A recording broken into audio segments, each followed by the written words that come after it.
بسم الله والصلاه والسلام على رسول الله. خوتي السلام عليكم، مرحبا بكم في حلقه جديده من بودكاست افكار ديالنا هي اللي كتحول المشاعر، وهذه المشاعر كتنعكس على سلوكاتنا، اقوالنا وافعالنا. حلقه اليوم حلقه مميزه جدا. معنا اليوم ضيفه فرنسيه الان مستقره في المغرب. معنا اليوم ام زيد زوي. مرحبا زوي. بارك الله فيك، الله يبارك فيك. نهار كبير هذا. شكرا. انا جد سعيد باش انني نستضيفك في الحلقه هذه.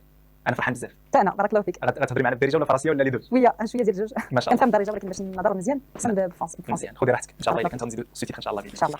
اولا نبغيو الجمهور يتعرفوا على شكون هي زوي. عرفوا الناس. شكون هي زوي؟ انا سميتي زوي، عندي 28 وفرنساويه 100%. دخلت في الاسلام من 2012 وجيت هنايا في المغرب. يعني باباك فرنسي ماشي مسلم؟ لا ماشي فرنسيه ماشي مسلمه؟ لا ماشي مسلمه. دخلت في الاسلام بوحدي donc depuis 2012 je me suis convertie à l'islam et je suis venue habiter au Maroc ici en 2020, janvier 2020, juste avant le corona, et je suis venue toute seule avec mes enfants.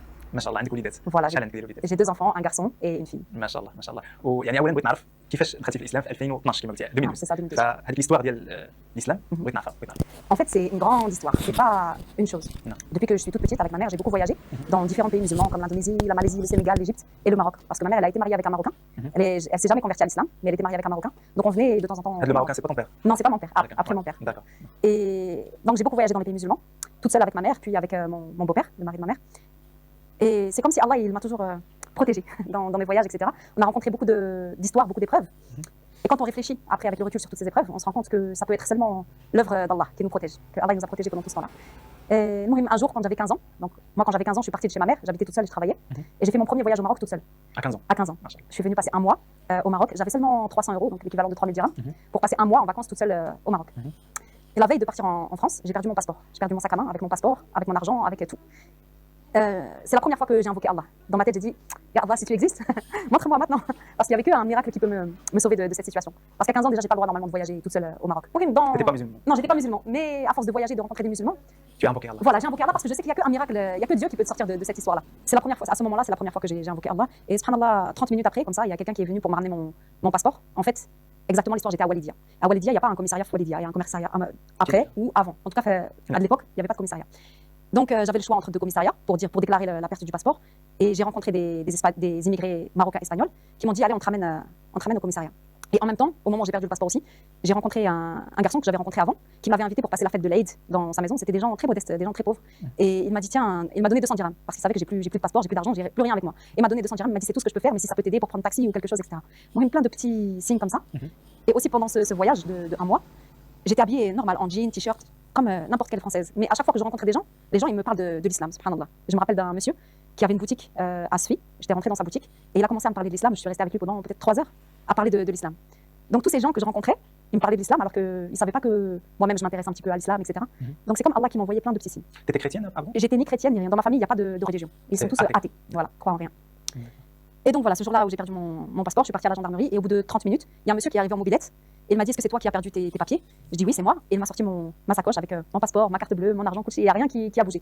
Quand je lui ai dit comment tu l'as trouvé, déjà subhanallah, il est arrivé en même temps que moi dans le même commissariat. Il m'a dit hier, tu as fait des achats dans ma boutique, dehors, et tu as laissé ton porte-monnaie dehors, sur la table dehors. C'est mon employé, donc un jeune, qui l'a récupéré et qui me l'a donné.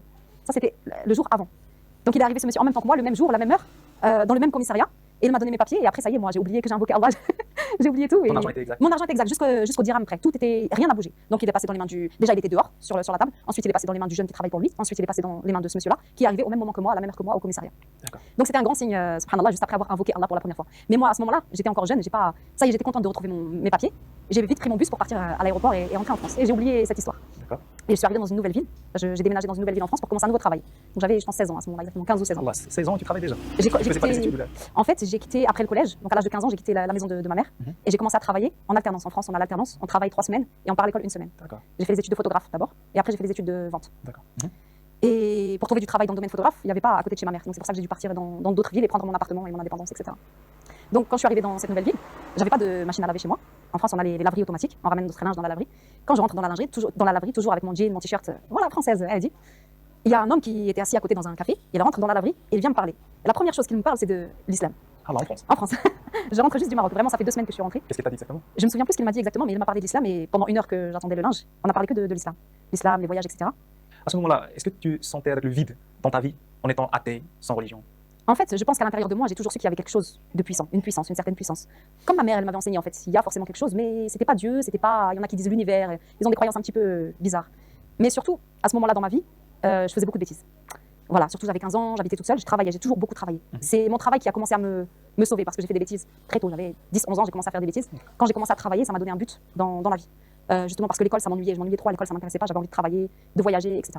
Et après, donc, il y a ce monsieur-là qui m'a parlé de l'islam.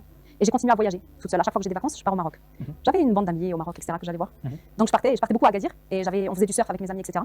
Et mes amis, ils étaient des musulmans parce qu'ils étaient marocains. Mais ils font quand même la fête, ils fument, ils font du surf.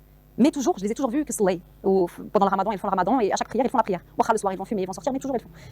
Et un jour, je suis revenue d'un voyage avec mes amis. Et dans ma tête, je me suis dit, si eux, ils font tout ça, mais en même temps, ils font la prière, alors pourquoi je m'empêche d'être musulmane? C'est comme si à l'intérieur de moi, il y a quelque chose qui me disait, je ne peux pas devenir musulmane parce que je fais trop de bêtises. J'attendais d'être parfaite. Et un jour, dans la discussion avec justement l'homme qui m'a vu à la laverie, il m'a donné une métaphore. C'est comme si tu dis que tu ne peux pas prendre une douche parce que tu es trop sale. Et ça a fait tilt dans ma tête. Et un jour, je suis partie chez ma mère. Donc à ce moment-là, elle était encore mariée avec le Marocain. Et je suis partie voir cet homme qui s'appelle Rachid, avec qui je suis toujours en très bon terme, comme un oncle, comme un père. Je suis partie le voir et je lui ai dit, je veux devenir musulmane, je veux faire le shahada. Tu avais 16 ans, 17 ans? 17 ans, je crois, 17 ou 18 ans. D'accord. Il y a eu un petit peu de temps entre temps. Et il m'a dit, d'abord tu parles avec ta mère, parce qu'il avait peur d'avoir des problèmes. Et alhamdoulilah, quand je suis partie voir ma mère, elle a accepté tout de suite, sans problème. Et on habite juste en bas de la maison, il y a la mosquée. Et c'était l'heure de l'Asr. Il m'a dit, ok, c'est bon, on y va.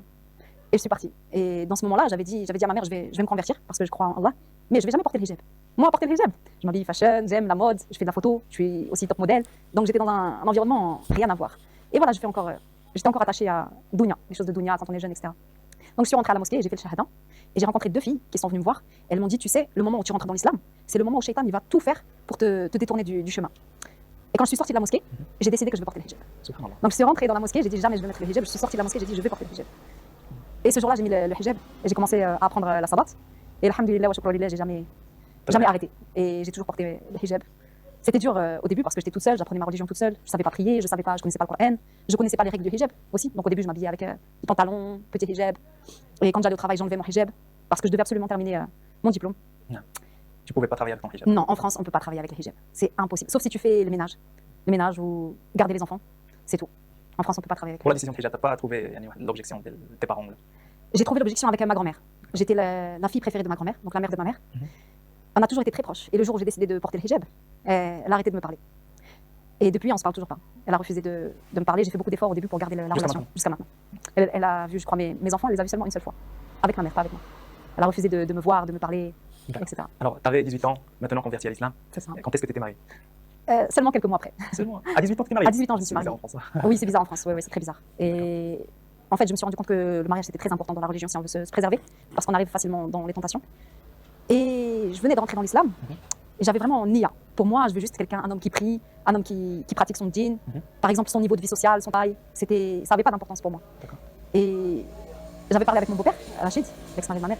Il était choqué parce que j'avais dit, je veux seulement quelqu'un qui fait la prière à l'heure. C'est ma seule condition.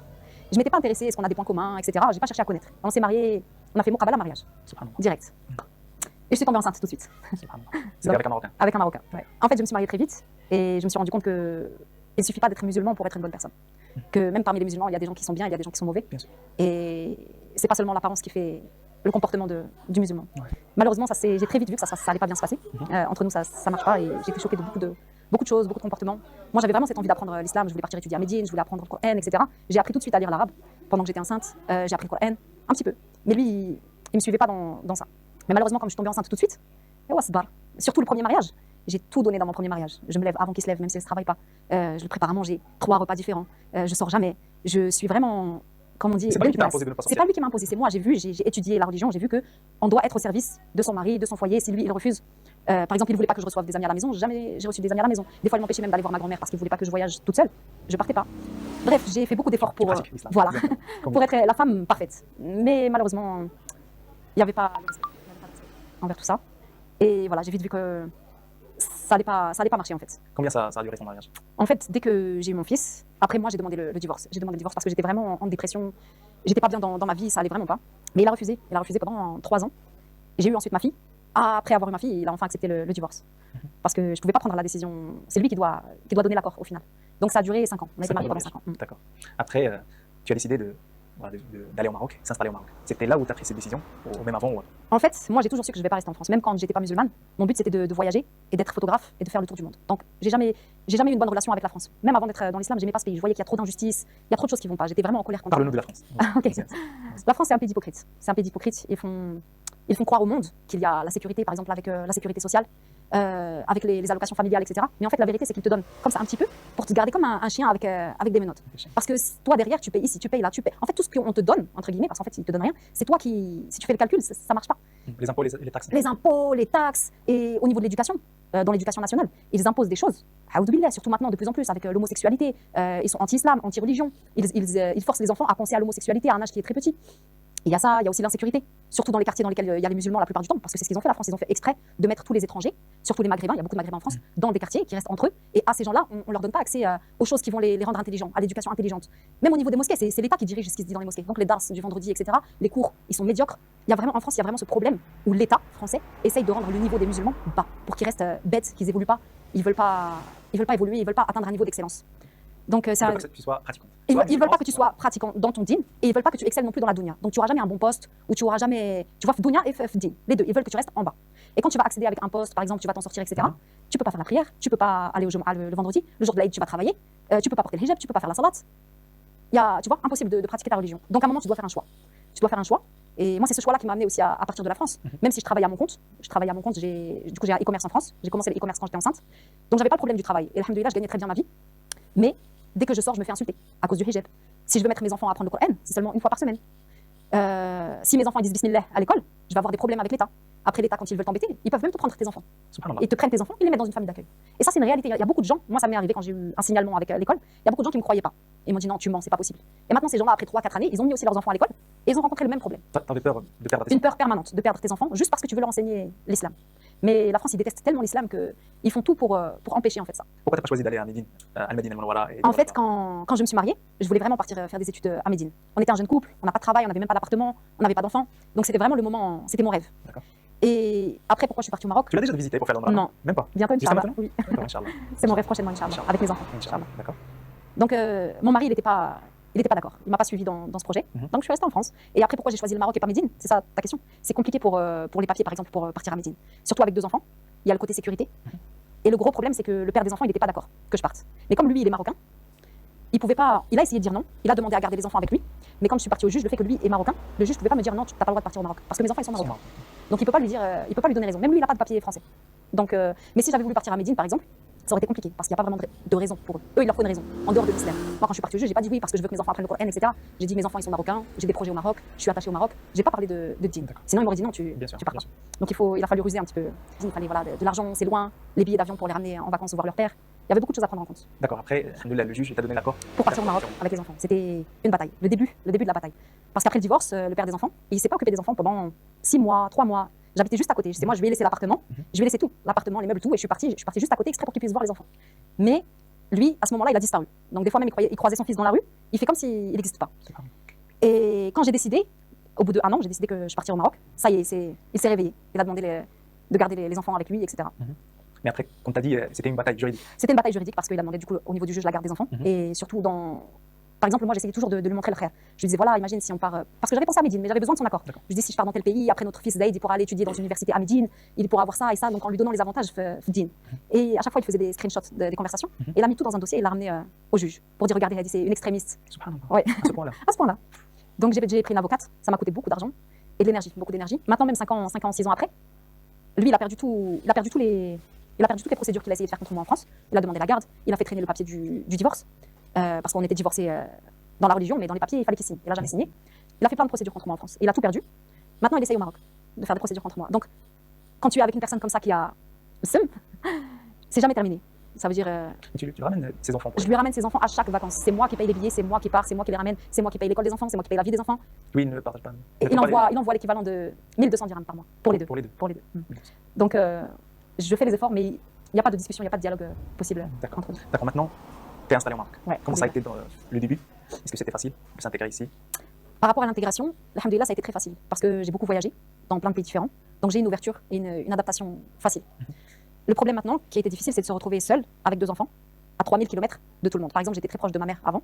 Maintenant, il n'y a ni ma mère, ni mon père, ni mes sœurs, ni des amis, personne. Vraiment toute seule, avec Allah, alhamdoulilah. C'est une aventure, hein, Ouais. c'est difficile. C'est difficile, mais en fait, j'étais tellement heureuse, j'étais tellement contente d'avoir fait ce choix que j'ai pas vu la difficulté. Tu as pris des risques. Hein. J'ai pris des risques, mais j'étais trop contente. Et je suis venue toute seule en voiture. J'ai mis toutes mes affaires dans ma voiture, j'ai envoyé mes enfants en avion, et j'ai fait le trajet de France jusqu'à Agadir avec ma voiture. Pourquoi choisir Agadir exactement? Parce qu'il fait beau tout le temps. Il fait beau tout le temps, et en termes des écoles, on a le choix, il y a pas mal de choses par rapport au Coran, Tarbiya Islamia, etc. Donc On peut voilà. dire que tu es heureuse maintenant? Trop. Trop même. Ah ouais, alhamdoulilah. Je dis souvent, même si c'était difficile, si je dois le refaire, je vais le refaire. Pourquoi tu es heureuse d'être installée au Maroc alors qu'il y a plein de jeunes Marocains qui rêvent d'aller en France?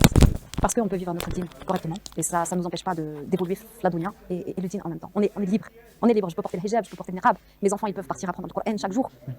Wacha, au Maroc, c'est pas parfait. Zama, kayin halaka, kayin halaka. Mais zama, en France, tu peux choisir que la mauvaise direction. Si tu veux aller dans la bonne direction, les gens ils vont te mettre la safrouina. Et là, tu choisis. Si tu veux faire dîne, tu fais le dîne. Si tu veux faire rouina, tu fais rouina. Mais si tu choisis d'entrer dans le dîne, d'éduquer tes enfants dans le dîne, il y a personne qui va t'empêcher. Alors comment tu pratiques ton dîne ici au Maroc? Quand je suis venue, je pensais que moi j'allais évoluer dans ma pratique. Je pense que c'est ce que tout le monde pense quand il quitte la France pour venir au Maroc, parce qu'il y a beaucoup de gens comme moi. Mais la réalité, elle est différente. La réalité, elle est différente parce que je me retrouve toute seule avec 2 enfants. Ces enfants, il faut qu'ils aillent à l'école, il faut qu'ils s'habillent et il faut qu'ils mangent. Donc malheureusement, le travail, il a pris une importance qui m'a empêché de me concentrer dans l'apprentissage. Alors pour bien comprendre, tu es une maman de 2 enfants C'est ça, et tu es obligée de travailler, obligé. bien sûr. Voilà, parce que, on va pas dire obligé, parce que je peux faire le choix de vivre avec un niveau bas. Mais je suis une femme qui a beaucoup d'ambition, qui a beaucoup de projets, j'ai toujours travaillé. Et je veux offrir le dîn à mes enfants, l'éducation dans le dîn, mais je veux aussi leur offrir la possibilité d'autre chose. Parce que dans l'islam, il n'y a pas seulement les gens qui sont pauvres, etc. Il faut qu'il y ait des médecins pour nous soigner. Il faut qu'il y ait des enseignants pour nous apprendre. Il faut qu'il y ait tous les corps de tous les domaines. Et pour ça, il faut faire des études, etc. Donc moi, j'ai fait le choix d'offrir à mes enfants les 2 opportunités. Quand on est arrivé au Maroc, je leur ai appris seulement l'arabe et le Coran. Maintenant, après 4 ans, j'ai décidé de les mettre dans une école où ils apprennent tout. Ils apprennent l'anglais, le français, les mathématiques, l'histoire. Comme ça, quand ils vont grandir, ils auront le choix. S'ils veulent continuer seulement dans le dîn ou s'ils veulent devenir médecins, soigner des gens. Ton fils maintenant, il parle arabe? Très bien, parfaitement, alhamdoulilah. Il parle darija, arabe, français et un petit peu l'anglais. Machallah, comment tu as pu faire avec l'équivalence, avec l'équilibre entre le travail et une maman au foyer, une maman seule avec des enfants?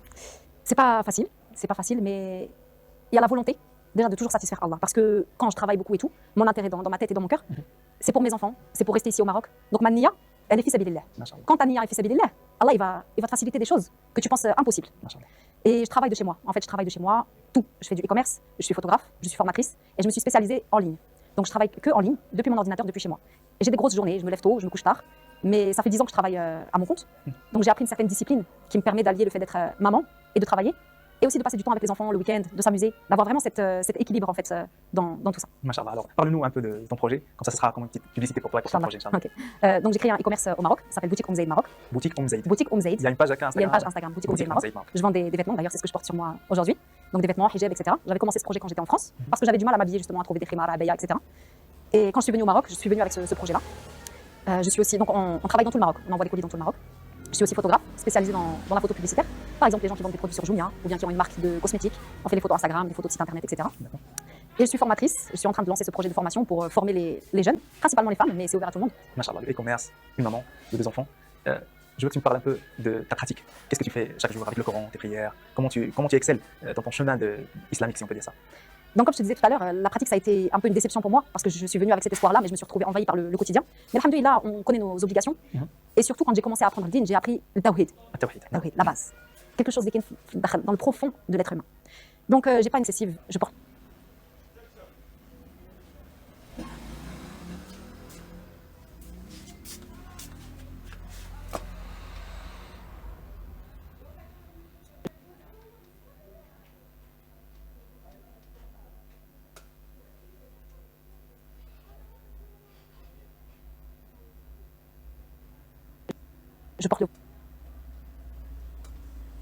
Je porte le voile, je fais la prière, je lis le Coran.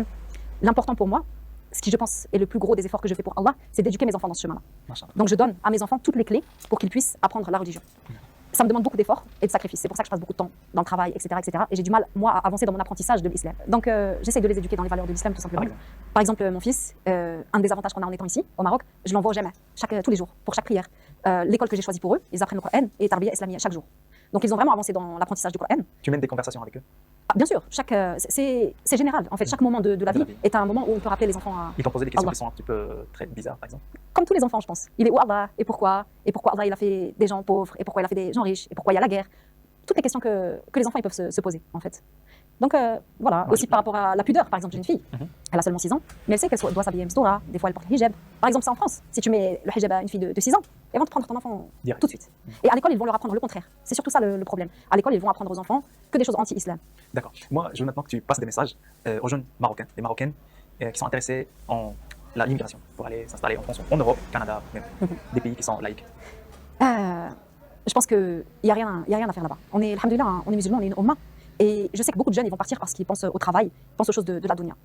Je ne suis pas quelqu'un qui est contre le travail, etc. Comme je l'ai dit avant, je suis ambitieuse, j'ai plusieurs entreprises. Je veux aussi que mes enfants aient un avenir correct. Donc, l'un n'empêche pas l'autre. Et tu peux tout à fait te développer ici, au Maroc. C'est un pays qui est en train de devenir mieux que le Canada. La France, j'en parle même pas, la France c'est terminé. Il n'y a que la misère en France. À chaque fois que j'y vais, c'est la misère. Chaque moment, chaque année passe et la misère est de plus en plus présente. Donc je parle même pas de la France. On va dire pour les autres pays européens, ou même le Canada, etc. Ici, alhamdoulilah, on a tout et ça se développe. On a des écoles, je pense, de très bonnes écoles. L'économie du pays qui se développe. Ici, à Rabat, c'est incroyable. Il y a tout, tu peux faire toutes les villes d'Europe, tu vas pas trouver la qualité de vie que tu trouves ici. Même si tu t'intéresses pas au djinn, même si tu n'es pas quelqu'un de très religieux, etc. Tu auras des gens, quand tu vas partir en Europe, tu vas avoir des gens qui n'aiment pas l'islam, mais tu vas aussi avoir des gens juste qui n'aiment pas les arabes. Juste parce que tu as un prénom ou une couleur de peau ou un accent, ils vont jamais t'accepter comme si tu étais un blanc. Il y a le racisme et l'islamophobie. Et même si toi, tu pratiques pas la religion, si tu fais pas la prière, eux, dans leur tête, tu es un musulman. À partir de ce moment-là, c'est compliqué. Donc je pense qu'il faut vraiment se concentrer ici au Maroc. C'est un pays qui est en plein développement. Et chacun d'entre nous, et je dis bien nous parce que je me considère maintenant comme une Marocaine, on doit contribuer à l'évolution de notre pays. L'évolution financière, l'évolution sociétale. Et on a un magnifique pays, c'est trop dommage de partir et de ne pas contribuer à l'évolution du Maroc. Inch'Allah, moi je veux maintenant que tu me parles un peu de l'islam. C'est difficile pour moi parce que c'est personnel. Je sais. Par rapport à l'islam, j'ai une relation vraiment très, très intime avec Allah. Le moment où j'ai étudié le tawhid, j'ai commencé comme si je me convertissais une deuxième fois, comme si c'était une deuxième fois que je rentrais dans l'islam, comme si j'avais rien compris avant. Même si je portais le voile et je faisais la prière, quand j'ai appris ce que c'était le tawhid, c'était comme une nouvelle naissance. Et c'est une chose qui est trop importante. Quand on comprend l'unicité d'Allah, qu'il n'y a que Allah, le tawakkul notamment, la confiance en Allah, le tawakkul, l'unicité d'Allah, c'est une nouvelle vie qui commence. Tu comprends un sens de la vie que tu n'avais jamais compris avant. Et maintenant, j'ai cette relation forte avec Allah parce que j'ai appris cette chose-là. Si je n'avais pas étudié cette chose-là, dans le fond, je ne pense pas que j'aurais pu partir de la France, tout laisser derrière moi. Ça m'a appris à avoir vraiment confiance en Allah, vraiment très profondément. Parce qu'on peut tous mettre les hijabs, on peut tous avoir l'air religieux, mais le plus important, il se passe à l'intérieur. Et l'intérieur, il n'y a que toi et Allah qui connaissent ce que tu as au fond de toi. Et c'est aussi quelque chose qui va te permettre de changer ton comportement. Le comportement, c'est quelque chose qui est trop important dans la religion. On a tendance facilement à juger les gens, à critiquer les gens, à se penser supérieur à certaines personnes pour X ou Y raison. Et le fait d'avoir tawhid, ça te permet de te rappeler que on est tous à la même, on est tous pareils. Inch'Allah. Maintenant, je sais que tu lis le Coran et tu es intéressé, même tes enfants ils sont en train de le réciter et l'apprendre. Ta relation avec le Coran, toi et l'aya, ou l'ayat, la sourate, qui t'a beaucoup marqué? Je pense que c'est Surat al-Bayyina. Surat al-Bayyina, c'est une sourate que j'aime beaucoup, vraiment beaucoup. Je ne saurais même pas expliquer pourquoi, parce que quand je lis le Coran, j'arrive pas à le comprendre. Tu lis la traduction du Coran? Non, je lis le Coran en arabe. J'arrive à lire le Coran en arabe avec les harakat, mais pour le comprendre, c'est très difficile. Donc je lis la traduction. Mais Surat al-Bayyina, je l'ai appris quand j'étais enceinte de mon fils. Et il y avait plein d'événements dans ma vie en même temps. Et c'est une sourate qui m'a marqué au plus profond de mon cœur. Le Coran, c'est une fois au début quand je venais de me convertir, j'ai ouvert le Coran et je suis tombée sur la sourate, je crois, c'est Ankabut, qui parle de l'araignée, sourate l'araignée. Ouais, qui parle, je crois, justement de la relation avec la famille et d'autres choses. En fait, j'ai pas d'explication. C'est subhanallah, Allah il nous envoie des signes avec le Coran. À chaque fois que j'ai appris une sourate du Coran ou que j'ouvre mon Coran pour quelque chose, il y a toujours quelque chose en lien avec ma vie. Donc le Coran, c'est comment dire? Tu gardes cette relation journalière, tous les jours. Oui, alhamdoulilah, on essaye toujours d'avoir le minimum, même si on est prise par les aléas de la vie, etc. Et le fait notamment de vouloir enseigner le Coran à mes enfants, ça m'oblige moi-même à garder cette relation avec le Coran, parce que chaque jour, mes enfants, ils vont réciter, ils vont réviser le Coran. Donc même si moi j'oublie, je dois faire le ménage, je dois travailler, je dois ça, il y a toujours ce moment où avec mes enfants, on va réviser le Coran. Donc le fait de vouloir enseigner le Coran à mes enfants, ça me permet de garder toujours cette relation avec le Coran. D'accord. Est-ce que tu penses que là en France maintenant, il y a beaucoup de gens qui se convertissent en islam? En France ou là en Europe? En fait, il y a des gens qui se convertissent. Le problème, je pense qu'il y a vraiment une mode. Et que quand tu es musulman et que tu es en France, il y a un moment où tu deviens un peu schizophrène. Parce que l'ambiance générale, l'environnement général ne veut pas que tu sois un bon musulman. Là, à chaque fois que je pars en France, je retourne dans la ville où j'étais avant. Il y a les amies que j'avais avant qui étaient toutes voilées, qui portaient toutes les voiles. Maintenant, la plupart, elles ont enlevé le hijab. Alors c'est juste un signe extérieur, mais c'est un signe qui veut dire beaucoup sur les problèmes de la communauté intérieure. Donc il y a des gens qui se convertissent. Maintenant, je sais pas, je suis plus en France, je vois plus ce qui se passe. C'est vrai qu'à l'époque où moi je me suis convertie, on était nombreux à se convertir. Des Français qui sont. Des Français. Des parents français qui ne sont pas musulmans. Comme oui, toi. il y en a. Mais le problème, c'est que quand on reste en France, en fait, on se fait envahir par l'environnement. Ça veut dire que si c'était en France et que tu es converti en islam, vaut mieux la hijra. De toute façon, c'est obligatoire. C'est obligatoire. Quand j'ai pas le ayah dans la tête. Ça parle de quoi? Que la terre est assez vaste pour les musulmans pour qu'on puisse émigrer. Donc, ألم تكن أرض الله واسعة. نعم كاين فوالا voilà. je crois que c'est celle-là. Et j'ai aussi beaucoup écouté les savants qui ont parlé à propos de la hijra.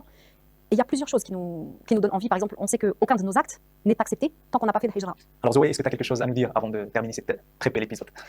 Qu'est-ce que j'ai à dire déjà pour tous les Marocains? Je vous encourage, comme je l'ai déjà dit précédemment, arrêtez de vouloir quitter votre pays, notre pays, parce que je l'ai dit, je me sens marocaine. On a un pays qui est magnifique, que ce soit économiquement ou dans la religion, même si c'est pas un pays qui est parfait, même si on n'est pas Mecca, etc. On a la possibilité d'allier le djinn et la dunya. C'est un des grands avantages du Maroc. Il y a des grandes évolutions économiques, sociales, comme je l'ai dit précédemment. Alors arrêtez de vouloir quitter le Maroc. Il faut vraiment qu'on tous ensemble on évolue pour faire de ce pays un pays d'avenir. C'est déjà le cas et on est tous membres de l'évolution de ce pays. Ensuite, pour les Marocains qui vivent en France, je sais pas ce que vous attendez. La vie ici, alhamdoulilah, elle est bien. Et si je prends mon exemple, moi je suis venue en tant que française. J'étais pas marocaine, je parlais pas darija. Maintenant, alhamdoulilah, je comprends le darija, je le parle. C'était très difficile au début. Ça a été très difficile pour travailler, ça a été très difficile pour beaucoup de choses. Mais si moi je l'ai fait en tant que femme seule, avec 2 enfants à ma charge, et ça fait seulement 4 ans, alhamdoulilah, maintenant j'ai ma maison, j'ai mes entreprises, etc. Ça veut dire que vous aussi vous pouvez le faire. Vous avez aucune excuse. En plus, vous avez souvent la maison des parents, etc. Lancez-vous, venez investir ici, venez vivre ici, venez éduquer vos enfants ici. Parce que de toute façon, on le sait, la France, elle veut pas des musulmans, elle veut pas des arabes. Donc il faut vraiment venir ici pour construire des choses. Et pour tous les étrangers, s'il y a des étrangers qui vont nous regarder, qui veulent venir au Maroc, n'écoutez surtout pas les gens qui vous disent que c'est difficile, notamment par rapport à la carte de séjour. Moi, quand je suis venue, tout le monde m'avait dit que c'était impossible. Une femme seule avec des enfants, elle peut pas avoir la carte de séjour. J'ai pas écouté les gens, j'ai fait les démarches et alhamdoulilah, je l'ai fait. Ici, on a des gens qui sont très accueillants. Les Marocains, ils sont très accueillants, que ce soit la police, tout le monde, le peuple, tout le monde, ils sont très accueillants et ils vont vous aider. Si votre nia, elle est bonne, les gens ils vont vous aider.